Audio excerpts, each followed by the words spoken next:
Bonjour les enfants, bonjour les parents. Alors, je vais vous présenter la méthode en 12 étapes que j'utilise dans mes classes pour apprendre aux enfants à écrire en attaché. Donc, dans la vidéo précédente, vous avez pu voir ce qu'on peut observer en petite section, pardon, chez un élève. Et donc, on a vu qu'il fallait que l'enfant en soit déjà à un certain niveau de maîtrise pour pouvoir commencer à lui enseigner à proprement parler les étapes qui vont suivre ici. Donc il faut que l'enfant suive du regard son tracé, et même anticipe grâce au regard le geste qu'il va faire.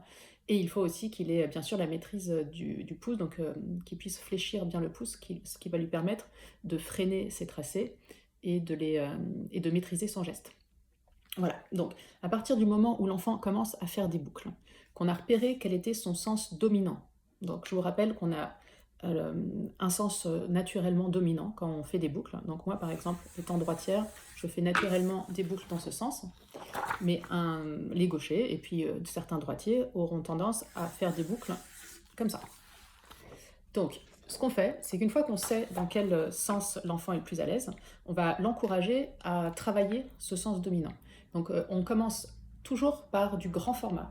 Donc, le tableau noir, des craies dans la cour de récréation, des grandes feuilles, pour que le geste soit libre. Et la première chose que je fais, si l'enfant débute et n'est pas encore expert en boucle, c'est que je vais utiliser la méthode visio.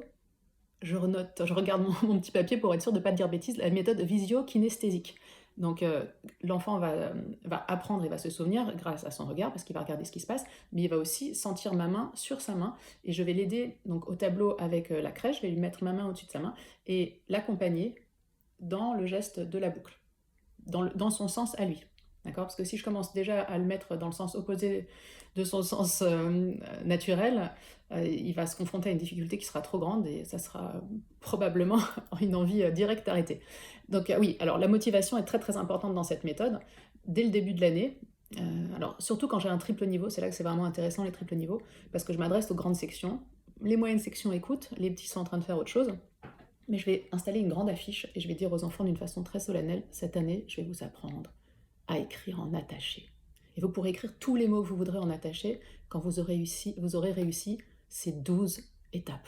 Donc déjà, l'idée d'avoir un challenge, c'est super motivant. Et l'affiche, je la fais, comme je vais la faire avec vous tout à l'heure, je la fais avec eux et elle reste affichée en permanence dans la classe. Et donc les enfants savent où ils en sont. Et, euh, et en fait, on avance vraiment à son rythme avec cette méthode.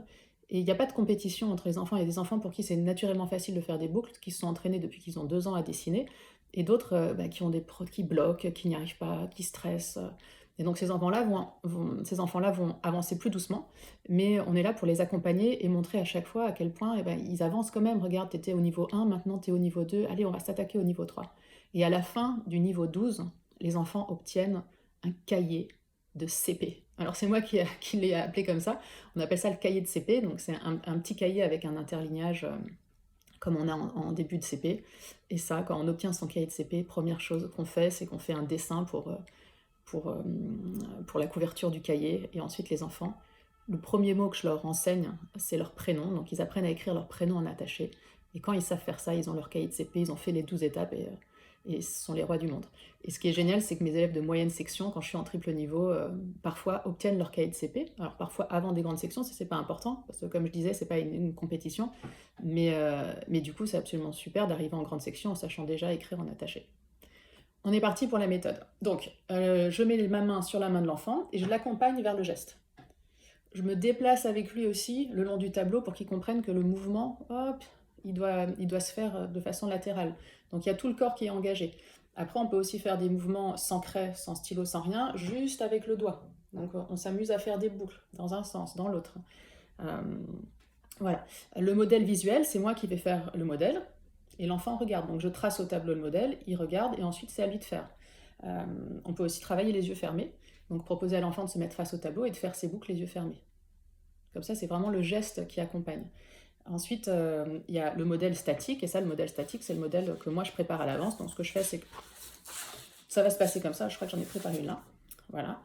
Si l'enfant est prêt à passer sur la feuille, parce qu'il s'est entraîné au tableau, parce qu'il s'est entraîné sur des ardoises et parce que maintenant les boucles sont faciles pour lui, ce que je fais, c'est que je lui demande de s'asseoir à ma droite, comme ça il voit non, à ma gauche, pardon, comme ça il voit ce que je fais sans que je le dérange. Et je vais écrire ici la date. Donc là, je mets la date, toujours très important. Ça, c'est une feuille de brouillon. Donc on récupère du brouillon, on n'utilise pas une belle feuille neuve. Et je vais lui faire le modèle. Donc si son sens dominant, c'est le sens positif, hop, je trace, d'ailleurs souvent je trace les lignes devant eux, et je lui propose ça. Et je lui dis, à toi maintenant. Donc la première chose qu'on fait avec cette super méthode, donc le numéro 1, c'est d'apprendre à faire des boucles. Les boucles, alors je trace des traits, parce qu'évidemment au final on aimerait que l'enfant sache dessiner entre deux petites lignes, parce que c'est le but ultime. Mais vous allez voir qu'au départ, les enfants, surtout au tableau, comme ils n'ont pas la ligne, leurs boucles vont tomber, vont se casser la figure. C'est normal, on est là aussi pour apprendre ça. Donc la ligne, elle est là. Ils vont avoir du mal à la suivre au début, ils vont probablement monter, descendre, etc. Mais elle sert de guide visuel. Donc c'est parti, première chose, ce sont les boucles. Hop. Alors, pour vraiment bien faire, il faudrait que je vienne toucher la ligne. Mais là, je suis en direct, je ne vais pas la faire 10 fois la vidéo, donc désolée si je fais des petites erreurs. Donc, dans ce sens, si l'enfant a le sens positif, et dans ce sens, s'il a le sens négatif. On ne passe pas à l'étape 2 avant d'avoir maîtrisé le sens positif et le sens négatif. Donc ça veut dire que quand l'enfant est capable de faire ça, donc il a réussi, hop, il y arrive de mieux en mieux, je lui propose le sens négatif. Là, vous allez voir que souvent, les enfants vont commencer dans le sens négatif, qui n'est pas le leur, et hop, tout d'un coup, ils rebasculent à l'envers. C'est normal. Donc on apprend comme ça. Ça, c'est uniquement du brouillon. On les garde bien précieusement dans un dossier parce que c'est très sympa à la fin de l'année de voir qu'on s'est entraîné. Ces feuilles-là, elles iront à la poubelle, mais de valoriser le travail qui a été effectué, c'est vraiment important. Donc, on maîtrise les boucles à l'endroit, on maîtrise les boucles à l'envers. Ce que vous pouvez proposer aussi comme petite activité, c'est d'emmener les enfants au tableau. Donc là, j'ai fait un exemple, et demander à 5 enfants, chacun leur tour, de faire une ligne de boucle. Et ensuite, vous leur demandez... vous allez les inviter à la discussion pour leur demander qu'est-ce que vous voyez. On va confronter les productions au tableau, qui sont au tableau. Alors si vous spontanément, vous avez envie de dire la 3 elle est réussie et puis la 4 elle est ratée ou quelque chose comme ça, j'ai envie de vous dire, peut-être posez-vous la question de pourquoi porter un jugement. Alors ça serait l'objet d'une autre vidéo. Mais on ne cherche pas à juger, on ne dit pas qu'il y en a une qui est réussie ou pas réussie, c'est pas intéressant parce que déjà ça peut blesser la personne qui a raté, ça peut complètement démotiver si on a l'impression d'avoir raté son travail. Donc ici, il ne s'agit pas de dire si c'est réussi ou pas réussi, il s'agit de les comparer. Et en fait, ce qui vous a peut-être pas sauté aux yeux, en tout cas ce qui ne saute pas aux yeux des enfants, c'est que justement il y a des boucles qui sont à l'envers et d'autres qui sont à l'endroit. Parce qu'on n'utilise pas positif et négatif avec eux. Donc c'est intéressant de voir que la 1 et que la 4 sont dans le sens négatif et que les autres sont dans le sens positif. Et ça, les enfants, ils ne le voient pas spontanément. Donc le fait de travailler dessus, ça va leur apprendre quelque chose et c'est comme ça, c'est en voyant la différence qu'ils vont pouvoir s'entraîner à faire différemment. Je vous montre le genre d'erreur auquel on peut s'attendre avec les boucles. Enfin, pas d'erreur, mais non, voilà, vous voyez, je dis une erreur. C'est pas une erreur, mais bon, les difficultés. Par exemple, vous voyez qu'ici, les boucles, elles se chevauchent. Et donc là, ce que je pourrais faire avec l'enfant, en fait, c'est de vraiment me mettre au tableau avec lui et puis lui montrer que les pieds aussi, ils doivent se déplacer. Parce que ici, ce qui s'est passé, c'est que les boucles, il les fait bien, mais la main, elle se déplace pas assez vite. Elle se déplace pas, du coup, ça se chevauche. Ici, qu'est-ce qui se passe? Ici, on a un peu perdu la rotation, donc au départ, hop, ça se passe bien, puis ensuite, il avance bien, l'enfant, mais il fait pas de boucle. Donc pourquoi pas, avec cet enfant, faire de la rotation sur place, hop, comme je disais tout à l'heure, avec la méthode visio-kinesthésique, donc je mets ma main sur sa main, puis on fait des rotations sur place, pour pas qu'il oublie d'avancer, de tourner. Et celui-là, qu'est-ce qui lui est arrivé? Là, on peut dire qu'il y a une perte de continuité, puisqu'il s'arrête, il fait des blancs. Donc pareil, il faut qu'il revienne au tableau, qu'il revienne à l'ardoise, et on travaille comme ça. Alors, l'enfant a réussi à faire à l'endroit et à l'envers. On va lui proposer maintenant de faire des grandes boucles suivies de petites boucles. Grande boucle, petite boucle, grande boucle, petite boucle. Et évidemment, dans un deuxième temps, on lui propose le sens contraire. Voilà, alors j'accélère un petit peu. Les boucles. Ensuite, beaucoup plus dur, ce qu'on peut appeler les arabesques. Donc ici, ça c'est l'étape un petit peu difficile. Donc attendez, je me suis trompée, ça c'est 1, ça c'est 2, ça c'est 3, ça c'est 4. L'étape 5, qui est vraiment compliquée pour beaucoup, c'est d'arriver donc à faire ça. Pourquoi on a besoin d'arriver à faire ça pour apprendre à écrire en attaché? Tout simplement parce qu'il y a des lettres, comme le A. Donc qu'est-ce que je pourrais la faire? Je vais salir ma feuille ici. Le A.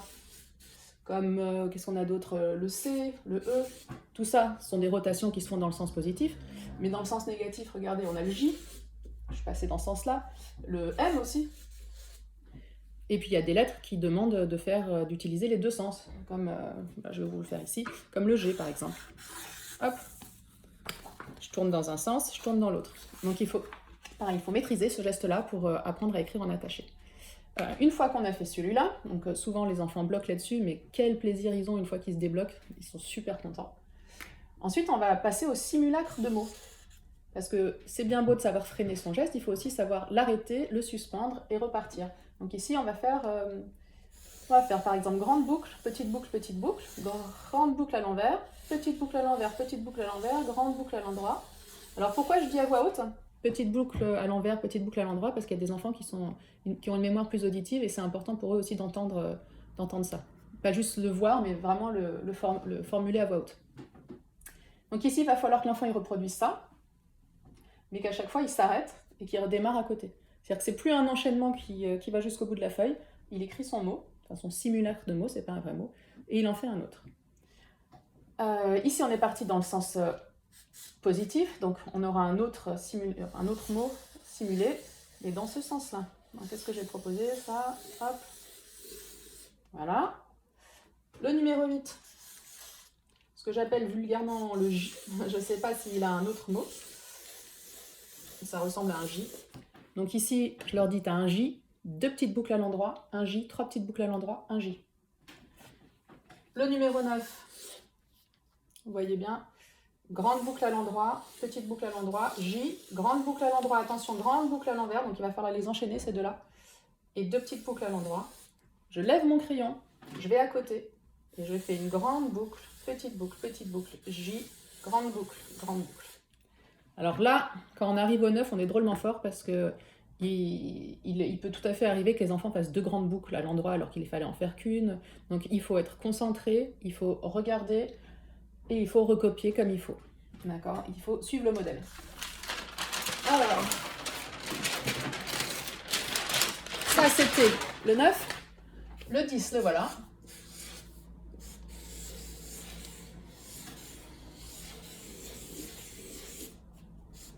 Donc avec un départ à l'envers. Donc là, mon modèle, il n'est pas très bon parce que vous voyez, ma grande boucle, elle ne redescend pas sur le trait, donc c'est pas super.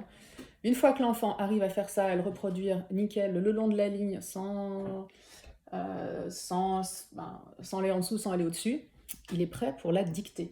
Donc la dictée, c'est l'étape 11. Donc ici, moi, j'écris dictée. Donc je fais la même chose sur sa feuille. Hein.